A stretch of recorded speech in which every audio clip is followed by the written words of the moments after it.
Então nós temos a atração nova de Washington Park que está em torno de observação de natureza. Então de em torno aqui tem basicamente dois objetivos generais.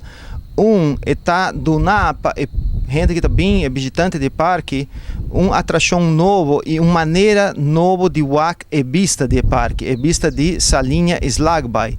Também aqui de torno nós podemos ver uma vista diferente também de Brandaris. O Monte Brandaris está justamente diante e torno. E outro objetivo é a observação de natureza, principalmente observar o Paraná de essa linha e também o Paraná que está riba e Palunan, de uma maneira diferente, mais cerca, sem estorbar a e para. Então, por exemplo, diante e torno nós temos duas islas artificiais, que está um lugar histórico de Salinha Slagby, de tempo que a gente estava traçando, que hopi para usar tanto para acesso neste, maneira meu também, hopi viaja durante o verano, e hopi ano passado e Chogogo estava também para acesso traço neste também. Agora não está traçando mais neste, pero hopi viaja e está quedar rondo de tour das islas. Então é um excelente lugar para o Chogogo também. Paulo, é parque aqui com a atração nova, é também está acessível para o público, for de que hora para que hora? For de que hora para que hora? Qual é a informação para o povo? Correto. Está de horário que o parque normalmente está aberto, de 8 horas para 5 horas, pero mestre leva em conta que 4 horas é mestre gente mestre começar a vai para fora.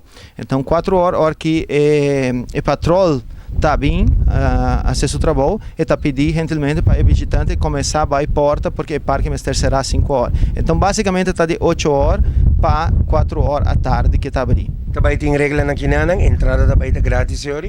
Sim, a entrada também está grátis e tem um par de regras, por exemplo, muito não mais chiquito que 10 anos, mas ter bem com sua tata, com sua mama ou com algum responsável para bem riba e torno. Não pode ser candela, tudo sushi, mas ter tirar dentro do clico que tem aqui a bordo de torno. Então tem um par de regras e vai ter um board com tudo regra não pegar.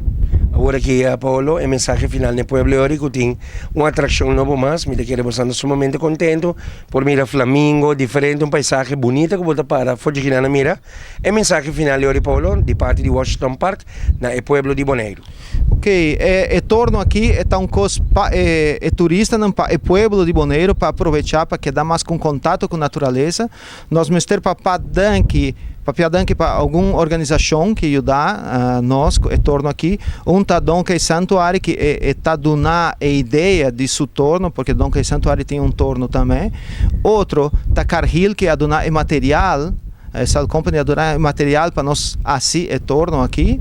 E outra organização que ajuda Hope é Dutch Army que assim e torno. Então soldar em 3 dias e meio assim e torno aqui virá uma realidade. Fazer tudo material, pegar tudo material, construir e torno, solamente 3 dias e meio, a bordo de aguacero, a bordo de solo caliente, fazer um trabalho master para nosso parque. Então, nós mestre papel, danke para a organização aí, danke para nosso trabalhador também, e nós está esperar o Pueblo de Bonaire para visitar o parque, para vir e torno, e para aproveitar mais a natureza de Bonaire que está great.